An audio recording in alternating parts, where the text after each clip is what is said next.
সন্দীপ ঘোষ এবং টালা থানার ওসিকে সিবিআইয়ের গ্রেফতারি নিয়ে কি বলছেন আন্দোলনকারীরা জানবো। সরাসরি চলে যাব আমাদের প্রতিনিধি অরিত্রিক ভট্টাচার্যের কাছে। দিনে দুবার ব্যবহার করো স্টপেজ ক্রিম আর নিজেকে রাখো evergreen. কেয়াশেড aroma therapy stoppage cream আর খুঁজে পাও নতুন আমিকে।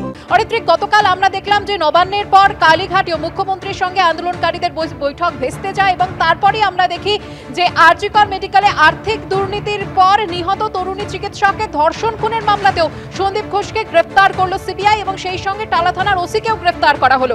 আন্দোলনকারীরা শুরু থেকেই অধ্যক্ষের ভূমিকা, পুলিশের ভূমিকা নিয়ে প্রশ্ন তুলছেন। গতকালের এই গ্রেফতারি নিয়ে তারা কি বলছেন আজ? অবশ্যই সেটা নিয়ে কথা বলবো, তবে স্বাস্থ্য ভবনে এই মুহূর্তের আবহ তোমাকে দেখিয়ে দেবো। জুনিয়র ডাক্তাররা তো আসেনি, তাদের সঙ্গে প্রচুর সাধারণ মানুষ যোগ দিয়েছেন এবং সেখানে যেটা দেখতে পাচ্ছি শাঁখ থেকে শুরু করে ঢাক সার্বিকভাবে প্রতিবাদের ভাষা হিসেবে সব রকম ভাষ্য কিন্তু এখানে উঠে আসছে। প্রচুর মানুষ এখানে জড়ো হচ্ছেন, তারা তাদের মতামত রাখছেন, ডক্টরদের সঙ্গে জুনিয়র ডাক্তারদের পাশে দাঁড়াচ্ছেন এবং তাদের মতন করে প্রতিবাদের ভাষা ব্যক্ত করছেন। এবং পাশাপাশি আরও একটা ছবি দেখিয়ে নেব। এই মুহূর্তে ইন্ডিয়ান ডেন্টাল অ্যাসোসিয়েশনের দন্ত চিকিৎসক যারা রয়েছেন তারা ইতিমধ্যেই এসছেন। তারা একই রকমভাবে তারা জাস্টিস ডিমান্ড করছেন, এইভাবে তারা এসছেন। তাদের সঙ্গেই কথা বলবো যে আন্দোলন চলছে, আপনারা পাশে দাঁড়াচ্ছেন। গতকাল যেটা দেখা গেল সিবিআই দুজনকে গ্রেপ্তার করলো মূল যে ধর্ষণ ও খুনের মামলার।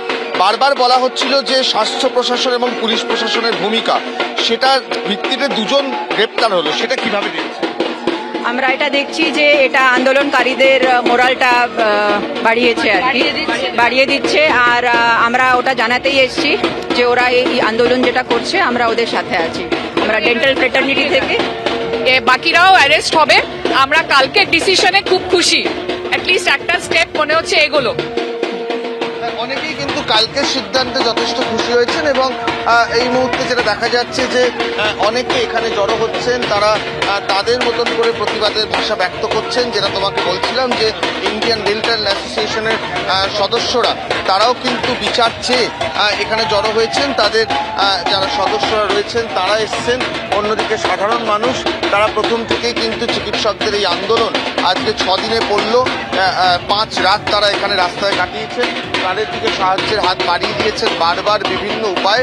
এবং তারাই কিন্তু এই মুহূর্তে সকাল থেকে এই যে ধর্নার যে এলাকা, আন্দোলনের যে জায়গা, স্বাস্থ্য ভবনের সামনে রাস্তা, সেই রাস্তাটাকে তারা ইতিমধ্যেই একেবারে ভরিয়ে রেখেছেন তাদের যে বিচার চাওয়ার জন্য।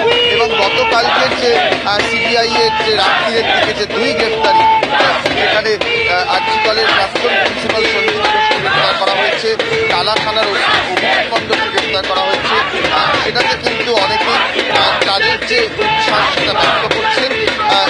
জুনিয়র চিকিৎসকরাও কিছুক্ষণের মধ্যে জড়ো হচ্ছেন। তারা তাদের পরবর্তী পদক্ষেপ, যেহেতু পরপর 2 দিনে যে তাদের কথা বলার যে প্রচেষ্টা, সেটা দেখা গেছে যে বিভিন্নভাবে দুপক্ষেও সমঝোতায় না পৌঁছতে একদিন নবান্ন গিয়েও তারা ফিরে এসছেন, একদিন কালীঘাট গিয়ে তারা ফিরে এসছেন। সার্বিকভাবে তারা কি মতামত নেন, তারা কি পদক্ষেপ নেন, কিভাবে তারা আন্দোলন এগিয়ে নিয়ে যান, সেটাও গুরুত্বপূর্ণ। এবং সেটাই কিন্তু তারা আপাতত আজকে বৈঠকে সিদ্ধান্ত নেবেন এবং পরবর্তী সময় সংবাদ মাধ্যমকে জানাবেন যে তারা কোন পথে এরপর আন্দোলন চালিয়ে নিয়ে যাওয়ার কথা ভাবছেন। ধন্যবাদ অরিত্রিক।